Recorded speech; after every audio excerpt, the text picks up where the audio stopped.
Y estamos con nuestros invitados, ambos candidatos al Congreso de la República. Marta Chávez con el número 36. Siempre creo que le ha traído la suerte ser la última de la lista, por la lista de Keiko Fujimori, Fuerza 2011. Y el señor Omar Chejade, que es también además candidato a la vicepresidencia en la fórmula de Ollanta Humala. Con el 6. Justo debe ser el número 6. No se preocupen. Porque todos los que vienen me piden, por favor, no te olvides de decir mi número 6 y 36. Y ambos, por supuesto, abogados, por supuesto vinculados a temas legislativos, van a conversar esta noche con nosotros. Muchas gracias. Gracias, Rosamelia. Voy a empezar primero con el señor Chejade, porque se ha referido a un tema muy específico vinculado a la carcelería de Alberto Fujimori en campaña. Ha dicho que si ellos ganan la presidencia de la República, van a poner a el señor Alberto Fujimori en una prisión común. Explique, señor Chejade, su posición. En primer lugar, vamos a colocar a Fujimori en una cárcel, en un centro penitenciario, porque Fujimori no está en un centro penitenciario, está en un centro de recreación de la DIROES, de la policía, donde planta sus arbolitos, es su chacrita, y donde le sirve pues como centro de campaña de su hija Keiko. Y por supuesto que esto es inaceptable para alguien que ha saqueado al país y que ha violado los derechos humanos. Evidentemente que a él le corresponde primero cárcel, no DIROES, y en segundo lugar una cárcel común para violadores a los derechos humanos y para alguien que ha recibido una condena justa, legítima, de 25 años de pena privativa de libertad. Por eso es que nosotros hemos opinado, desde que estábamos en la Procuraduría, a la ministra de Justicia, que el señor Fujimori merece estar o en Piedras Gordas, o en la base naval del Callao, o en el Urigancho. Cosa que además estuvo de acuerdo el ex presidente de la Corte Suprema, cuando conversaba con él, el señor Tábara. Evidentemente, con este pacto Fuji-aprista, o Alan García con Montesinos y Fujimori, evidentemente, y que además ha salido confirmado en los Wikileaks, este pacto sucio desde el año 2006 en las elecciones, evidentemente lo han llenado de una serie de gollerías que permiten a Fujimori que sea su centro de campaña de su hija, donde pueda casarse una de ellas y donde pueda recibir a centenares de personas. E incluso, para terminar, Rosa María, quiero decir que esto me parece absolutamente inaceptable, deleznable, viola el principio de igualdad, y eso en un gobierno de Ollanta Humala no sucederá. Una de las primeras medidas será trasladarlo a una cárcel común con todas las garantías, sin ningún tipo de persecución política, garantizándole los derechos humanos que lamentablemente él no respetó en la década del 90. Doctora Marta Chávez. Yo diría que si el señor Chejade no practicara la esquizofrenia política, él debería decir, esa misma análisis debería hacer respecto de su líder, el señor Ollanta Humala, ¿no? Porque el señor Ollanta Humala es probado por los elementos, aun cuando el señor Chejade diga no está en el expediente y entonces no existe, pero está en la... Yo no lo he interrumpido, por favor. Señor Chejade, por favor. ¿No? Está en los videos, los audios de los medios de prensa, la vinculación del señor Ollanta Humala con el Andahuaylazo, la masacre vil, cobarde a 4 policías, ¿no? Su hermano sí está preso. Su hermano dice que el líder fue el señor Ollanta Humala, pero el señor Ollanta Humala está de candidato a la presidencia. Entonces, con esos mismos argumentos, el señor Chejade tendría que estar también su líder, ¿no?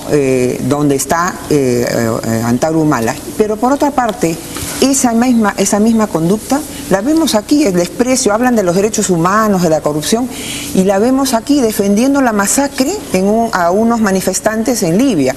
¿Y por qué es eso? Porque yo intuyo que los asesores que tiene de Venezuela el señor Ollanta Humala, que han sido en este canal, han sido perfectamente identificados y ponchados, ¿no? Como en Bolivia lo asistían permanentemente, me imagino que le habrá dicho, tú tienes que estar en esta línea, ¿no? Si yo defiendo a Gaddafi, qué masacre ni qué nada, o sea, tú protesta por la ruptura de relaciones del Perú, ¿no? Esa es la esquizofrenia política y de valores que lamentablemente se practica y que hay que dejarla muy en claro ante la opinión pública. Señor Chejade.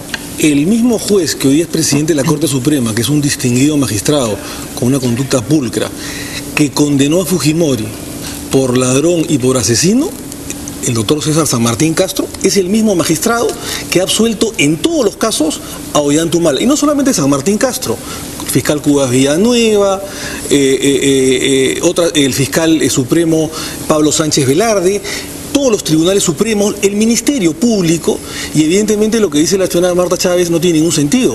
Nosotros somos defensores de los derechos humanos. Ollanta Humala y el Partido Nacionalista ha criticado duramente la masacre contra el pueblo libio. Hoy día, ¿no? Porque ayer no tanto. Lo que pasa es que Ollanta Humala simplemente ha querido un esclarecimiento de los hechos de por qué la embajada peruana, la Cancillería peruana ha roto o ha suspendido relaciones diplomáticas con Libia, cosa que no ha hecho ni Estados Unidos ni la Unión Europea. Pero de ahí a pensar que nosotros estamos a favor de esa masacre, en lo absoluto. Rosa María, y tú bien lo sabes, yo tengo origen palestino. Mi sangre, por una parte, es llama peruana y por otra parte es camello, ¿no es cierto? Es árabe. Y yo he sido un fiel defensor, acérrimo defensor de la causa palestina cuando ha sido constantemente violada y bombardeada la población y la nación por abusos del Estado israelí con la complacencia de los Estados Unidos de Norteamérica. Lo hemos manifestado en una serie de comunicados y en una serie de marchas y contramarchas. Y me parece insólito que la doctora Marta Chávez, sabiendo nuestra defensa de los derechos humanos, la defensa de los derechos humanos de Ollanta Humala, quiera pues acercarnos con un refrito a Hugo Chávez que no tiene absolutamente nada que ver. Tú has leído un Twitter el día de hoy en el que efectivamente Ollanta Humala ha esclarecido los hechos y ha condenado, como ha condenado el Partido Nacionalista de Gana Perú, cualquier acto de barbarie contra cualquier pueblo, porque los derechos humanos, Rosa María, no tienen nacionalidad ni fronteras. Me parece que el señor Humala tampoco, no solamente no habla inglés y por eso malinterpretó a la embajadora y no entendió los Wikileaks, pero tampoco habla castellano, porque lo que explicó ayer el canciller, y lo entendimos todos, es que se rompían las relaciones por esta violación a los derechos y estas agresiones al pueblo libio, que habían determinado que las propias autoridades libias, varias de ellas renuncien, hasta militares. Entonces, ¿en qué idioma quiere que se le hable al señor Humala? En francés, tendrían que haberle dicho. ¿Cuál es la razón? Eso es un contrasentido, es un engaño, es puro bla bla bla, ¿no? Lo cierto es que primero es su lealtad con el señor Chávez, y él está, y esto mismo yo me imaginaba ahora cuando veía el tema de Libia, decía yo, ese sería el ambiente del Perú si el señor Ollanta Humala ganara. Cualquier oposición sería reprimida de ese modo, porque es el modo como las reales dictaduras, no las dictaduras que los supuestos defensores de derechos humanos inventan, ¿no? Cuando hablan de dictadura de Fujimori, pues ellos estaban ejerciendo de lo más bien. Yo venía a debatir aquí todos los días, ¿no? Esas dictaduras solamente existen en la mente de ciertos perseguidores que han hecho, pues tienen que tener sus argumentos. Yo digo, el señor Chejade, si defendiera los derechos humanos, tendría que admitir y no querer negar, por ejemplo, a su amigo el señor Iván Torres, que defiende a un inocente. Yo creo que el general Salazar Monroe es un inocente, pero el señor Chejade lo veo inexplicablemente decir, no, el doctor Iván Torres, que es el defensor del general Salazar, solamente comparte conmigo una oficina, y cuando veo la hoja de vida en el jurado, estudio Chejade Torres, el socio fundador, además su tercer trabajo nada más, porque recién comenzó a trabajar el año 2003, el señor Chejade, por lo menos eso es lo que aparece en su hoja de vida, ¿no? Y se pone, pues, eso es derechos humanos, eso es anticorrupción, o sea, negar a un socio porque ese socio defiende la inocencia de una persona inocente, ¿esos son los derechos humanos? Yo no entiendo en realidad de ese tipo de, reitero, hay una esquizofrenia política que hay que conseguir un psiquiatra político para que la arregle, ¿no? Señor Chejade, porque ha sido aludido además varios temas. Sí, bueno, el tema de Chávez es un refrito, es una calumnia, no hay absolutamente ninguna ligación con Chávez. Nosotros no tenemos absolutamente nada que ver ni con su política económica, ni con la violación de la libertad de expresión, el cual particularmente yo estoy en tu programa hace unas semanas, he criticado. Hemos criticado el modelo económico, hemos criticado el control de tipo de cambio en Venezuela y algunos recortes que evidentemente existen.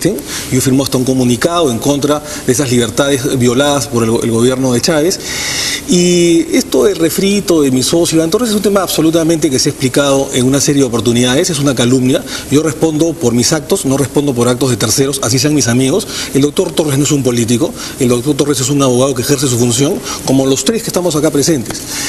Y yo creo que la doctora Marta Chávez no tiene pues ninguna autoridad moral de hablar de derechos humanos, cuando la doctora Marta Chávez defendió a un gobierno corrupto, a un gobierno que sistemáticamente violaba los derechos humanos, a una persona como Montesinos, que hasta el día último prácticamente de su caída ponía las manos en el fuego por Montesinos y por el asesor, y que incluso llegó a decir que la señora Leonor La Rosa se había autoinfligido una serie de heridas y quemaduras ella misma, cuando se veía específicamente que eran pues revanchas y respuestas de un servicio de inteligencia corrupto, criminal, que la reprimió evidentemente por haber dicho la verdad y por haber confesado crímenes de lesa humanidad. Entonces yo creo que la doctora Marta Chávez no tiene ninguna autoridad moral después de haber seguido al gobierno más corrupto y más violador de derechos humanos de la historia republicana. Vamos a hablar de eso y le vamos a dar la oportunidad a la doctora Marta Chávez de empezar la siguiente ronda porque me piden una pausa y regresamos.